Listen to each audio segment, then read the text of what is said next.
انت العلیم الحکیم. سوره ال عمران د قرآن مجید دریم سورت دی. په مدینه طیبه کې نازل شوی دی او پر 89 نمبر باندې نازل شوی دی. د سوره ال عمران څخه مخکې 88 سورتونه نازل شوي مفسرین دا وایي. د دې آیات 200 دی او رکوع یې 60 دی او دارنګه د دې سورت نوم ال عمران په دا وجه دی. ال عمران په دا وجه دی. ال عمران معنا د عمران ګرانه. د عمران د ګرانې څخه مراد مفسرین وایي چې عمران بن سامان دی. دا مشهور قول درته وایم. عمران بن سامان چې ښځه حنه بنت قلوذه نومېدله، د دوی په داسې سپین عمر کې یو ځوان اولاد وفات سولو. دی په دا باندې ډېر غمجن سو، ډېر دوک درد ورسېدی. نو بیا چونکې د هغه وخت دیندار او معتبره ګرانه وله، د الله سره جوړه ګرانه وه، هغه ښځې د خدای پر فیصله باندې د رضا د ښکاره کولو دپاره، د صبر د ښکاره کولو دپاره دا وکړو. نظر یې ومنئ چې که ماته خدای پاک زوی راکړي زه به هغه د مسجد اقصی د خدمت دپاره وقف کوم. بیا الله جل شانو لور ورکړله. بیا یې هغه لور د مسجد اقصی دپاره وقف کړه. هغه لور یې مریم نومېده. د مریم څخه بیا خدای پاک عیسی علیه السلام و مریم ته اولاد ورکړي بغیر د پلاره، بغیر د واسطې. د پلار چې کومه واسطه وه دا نه وکړي. بهرحال خو بیا د مریم علیه السلام چې کوم نسل دی هغه مخته نه وچلیدی، بس پر عیسی علیه السلام ودرېدی، ځکه چې عیسی علیه السلام خو په 13 کاله کې اسمان و طرف ته پورته کړل سو. په بعضې عقایدو په کتابو کې راځي چې بیا به برته دی راشوه سي، نو د ازد قبیلې د یو ښځې سره به واده وکړي، د هغه څه بیا اولاد پیدا سي، د نارینه و اولاد ذکر دی. بیا به هغه اولاد څنګه نور تفصیل خو بیا نسته. بهرحال اولاد یې ونه چلیدی، خو د عیسی علیه السلام د برته راتلو سره بعضو کتابو لیکلي دي چې خدای پاک به اولاد ورکړي. والله اعلم چې دا اوس په احادیثو ثابت دي، په کوم بنیاد باندې د مفسرین یا د عقایدو والا وایي. په تفسیرو کې خو لا ډېر د هغه بحث نه دی ذکر. د عقایدو یو کتاب دی سفاریني، په دغه کې دا تفصیل ذکر شوی دی. نو بل دا دی چې د سوره ال عمران چې کوم موضوع ده، عام طور د سوره ال عمران موضوع د عیسایانو تردید او د منافقانو بیان. دغه د سوره ال عمران موضوع ده، د عیسایانو تردید. د الله جل شانو توحید بیانیږي په دا صورت کې. د توحید په ضمن کې خدای پاک د عیسایانو تردید کړی دی. د عیسایانو چې کومې عقیدې دي د مباهلې ذکر هم په دې صورت کې شته، او دارنګه د منافقانو تفصیل به مخته بیا راسي. دارنګه د منافقانو چې کومې کمزوریانې دي یا د دې چې کومې دوکې دي دغه تفصیل الله جل شانو ذکر کړی دی. دا د سوره ال عمران چې کومه موضوع ده هغه دغه دوې خبرې دي بنیادي طور، نور هم شته. بهرحال خو هغه بنیادي موضوع توحید ده. د عمران چې کوم اولاد دي د هغه د تفصیل په بیان کې د عیسایانو تردید دی، او دارنګه بیا د منافقانو بیان دی. راځو معنا لای. اعوذ بالله من الشیطان الرجیم. الف لام میم الله لا اله الا هو الحي القيوم نزل عليك الكتاب بالحق مصدقا لما بين يديه وأنزل التوراة والإنجيل من قبل هدى للناس وأنزل الفرقان. د الف لام میم معنا چی شته؟ د الف لام میم معنا په باره کې جمهور وایي چې د دې په معنا باندې الله خبر دی. اصل کې د قرآن مجید د بعضو سورتو په شروع کې د غرنګا یو توری راغلی، مقطعات و دې ته وایي. مقطعات هم په دغه وجه ورته وایي چې یو توری د کلمې سره یو توری را پرې کړل سوی. په ګرده کلمه کې الف راخص دی، په ګرده کلمه کې لام دی، په ګرده کلمه کې میم. کلمه معنا توری ویني. کلمه زموږ کلمه نه د مراد چې لا اله الا الله محمد رسول الله. نو دا دارنګه دی لکه په انګریزي کې موږ وایي ډي سی یا اي سی، یا په کتابو کې به تی لیدلی یا په د رسالو کې یو چا مضمون لیکلی لاندې ورسره لیکلی وي دا مضمون چا لیکلی دی میم شین صادق آباد. د صادق آباد څخه محمد شفیع، میم د محمد سره اخست دی، شین د شفیع سره اخست. دارنګه دا تور ته په عربي کې مقطعات وایي. د دې په معنا باندې جمهور وایي چې الله او د الله رسول خبر دی. دا د الله او د الله د رسول په مابین کې راز دی. بعض علما وایي د معنا د بیانولو کوشش هم کړی دی، لیکن هغه حتمی نه دی. الف لام میم ان الله اعلم د دې دا معنا ده. د ان د حمزه د انس الف او لام چې دی دا د الله سره، میم چې دی دا د محمد سره، د اعلم سره ان الله اعلم. چا بیا دا بیان کړی دی چې اول لازم مؤمن یعنی د مؤمن اول چې پر مؤمن باندې لازم دی هغه د توحید عقیده ده او چا بیا نوري معناوي بیان کړي دي چا نوري معناوي بیان کړي دي بهرحال خو هغه معتبره نه دي بس د دې په باره کې صحیح قول دا دی چې د دې په معنا او په مراد باندې الله خبر دی الله لا اله الا هو الحي القيوم الله چې دی لا اله داسې ذات دی چې معبود بل څوک نسته الا هو مگر صرف دی دا د الله تعارف دی د الله تعارف په توحید باندې وکي الله څوک دی الله هغه ذات چې د سما سیوا بل څوک معبود نسته د سما سیوا چې بل څوک معبود نسته دغه ذات الله دی د الله چې دی د خدای پاک خپل نوم دی د الله پاک خپل نوم دی د الله د خدای نوم کچا یاداوی بس په الله یادی دغه اوس مثلا زمانم چې څوک یادی زمانم اخستانم چې تا چې څوک یادی ستانم اخ الله چې څوک یادی بس دغه د الله توري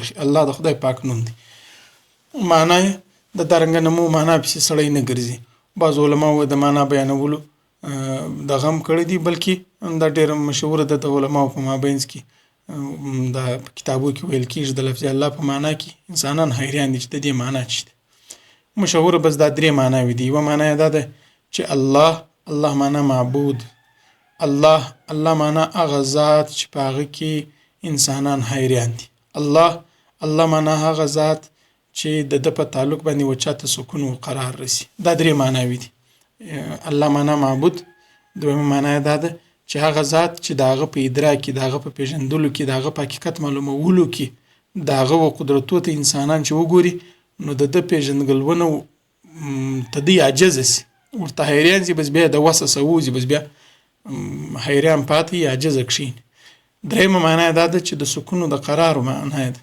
یعنی الله سره کچا تعلق جوړ کی هغه ته به سکون او قرار ملاويږي الله چې دی لا اله نست معبود د اله معنا چې ده د اله معنا معبود د رنګ ذات چې د عبادت کیږي د قانون د جوړولو حق د غي د قانون د چلولو حق د غي خالق مالک غي هغه ذات چې بندگی د چاغ کیږي بس دې ته اله وای الله لا اله نست یو څوک معبود الا هو مگر صرف دی الحي القيوم اشوز دا خدای الله جل شانو د پاره الله دا وکشه سوله چې معبود صرف دی ولی معبود صرف دی په دې وجه چې په دکی هغه صفات ستا چې کوم صفات د معبود جوړېدو د پاره پکار دي په هغه کې اول صفت چې دی الحي همیشه ژوندۍ پاتې کېدو والا ذات همیشه ژوندۍ ذات الله جل شانو ژوندۍ دی او همیشه به ژوندۍ پر خدای پاک باندې یو مخ هستی خدای پاک یو مخ ستا الله جل شانو باندې دا مرحله ګسر غلې نه چې الله جل شانو نه وو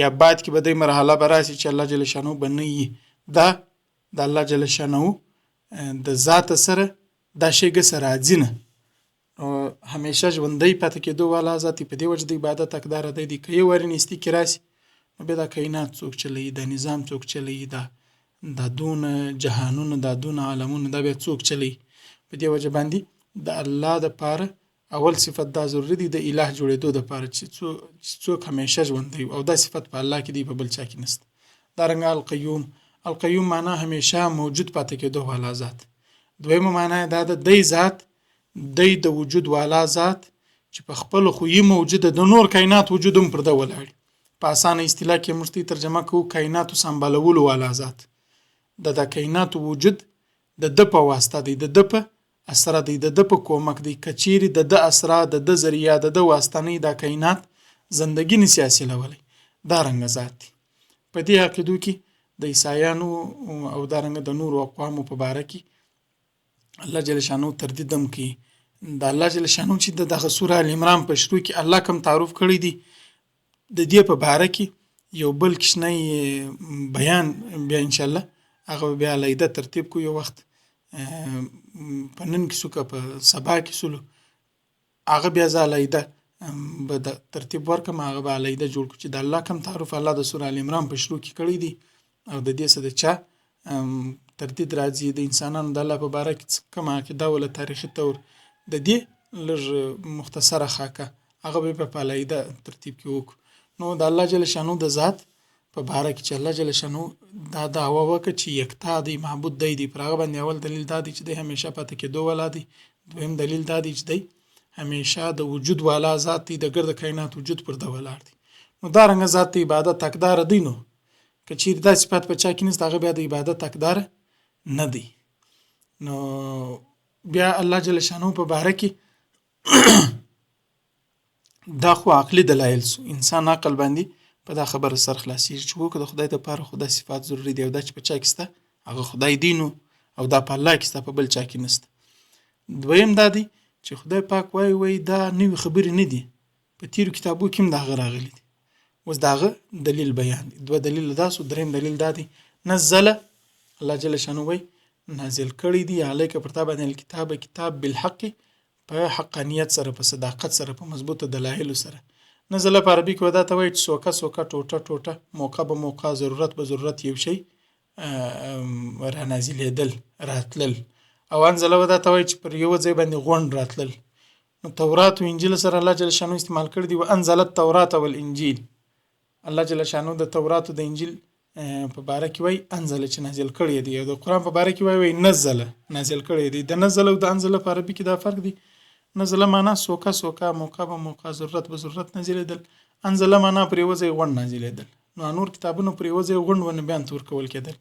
قرآن چې دی قرآن په 22 کاله 10 میاشتې 8 ورځې کې علما وایي چې نازل شوی دی. نو دغه د قرآن یا 22 کاله 8 میاشتې 10 ورځې دا رنګه دی د قرآن نازلېده دا رنګه شوی دی. په دې وجه نزل استعمال شو. نو دعوه دا ده چې د عبادت حقدار خالی الله دی. ولی یو خدای دی چې الله حی دی. دویم دا دی چې الله قیوم دی. دریم دا دی چې په تیرو کتابو کې دغه د الله معبودیت د الله په باره کې تیرو کتابو بیان کړی دي. نزل علیک الکتاب پر تا باندې کتاب نازل کړی دی بالحق په مضبوطه دلایل سره په صداقت او په راستی سره او مخته الله جل شانه مصدقا لما بین یدیه دا قرآن تصدیق کوونکی دی د په مخ کې چې کوم دی د په مخ کې څوک دی د په مخ کې تورات او انجیل دی. معنا په تورات او انجیل کې هم دا راغلي دي. د په تیرو آسماني کتابو کې دا خبرې سوي دي چې د عبادت حقدار صرف الله دی. ولی د الله لپاره دا صفات دي. نو قرآن تصدیق کوونکی دی د په مخ کې چې کوم دی. وانزل التوراۃ والانجیل تورات او انجیل نازل کړی دي. دا یو ضروري خبره چې قرآن تصدیق کوونکی دی د هغه تورات او انجیل چې کوم تورات او انجیل پر عیسی او پر موسی علیهم السلام باندې نازل شوی دي. د اوس موجوده دور چې کوم اناجیل دی تورات دی په هغه کې دغه علوم ګه صفات نه دي د انبیاء علوم بلکې ډېر ناولاده خبره ده چې د 1900 سمخ کې چې د انجیل کومې نسخې دي د عهدنامه جدید یا د عهدنامه قدیم د 1900 سمخ کې چې کومې نسخې دي د اوس نسخې راوخه دغه دوه لا فرق سره سته د ځان یې شان کې ګډ کړي. د تورات او د انجیل خو بنیاد ګسدا دي د پادریان هم مني د يهوديان او د عیسایانو علما هم مني چې تورات او انجیل باقاعده په اهتمام نه دي لیکل شوی. بس دا ارادتن نه دی راغلی بلکې یو بزرګ خبره کوله یو چا خبرې لیکلې یو بزرګ په خپل د ځان سره یو خبرې لیکلې بس بیا دی دغه بزرګ بیانونه یا غد د لیکلې سی خبرې دا سره راټولول بس بیا یو انجیل جوړ کی. اوس په دې کې خاص هغه آیاتونه کوم دي چې الله ویلي دي او د خبرې کوم دي هغه نه د معلومه بیا په داغه برته پر خپل حال نه دی پاته په داغه کې د خدای تحریف سوی دي او د دې سغټه ناشده او د حیرانتا خبره ده چې اناجیل چې دی 15 دي یو یوحنا یو انجیل متی یو انجیل ورقا دی کيرقا دی او بل چې دی انجیل لوقا نوم دی یو 15 انجیل دی انجیل برنباس چې و د حضرت عیسی علیه السلام حواری او صحابي او د نور چې دی دا بیا د حضرت عیسی علیه السلام د صحابه او یا د حوارینو شاګردانو لکه زموږ په اصطلاح کې د تابعینو دغه د تابعینو کتابونو او انجیل عیسایانو چې معتبر دي. د برنباس رحمت الله علیه غدی وی نه دی معتبر نشوده د صحابه خو به معتبر وی.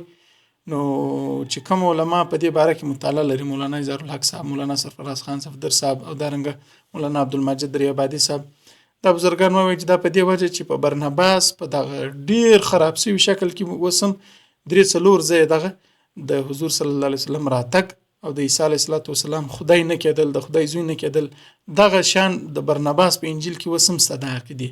په دې وجه د دې پادریانو د دې کلیسا او چرچ دي د برنباس انجیل ته د خاص توجه نه ورکوي. نو قرآن چې دی تصدیق کوونکی د اصلي تورات او انجیل دی د اوس غنه الله جل شانو دې د عمل کولو توفیق راکړي. د سبا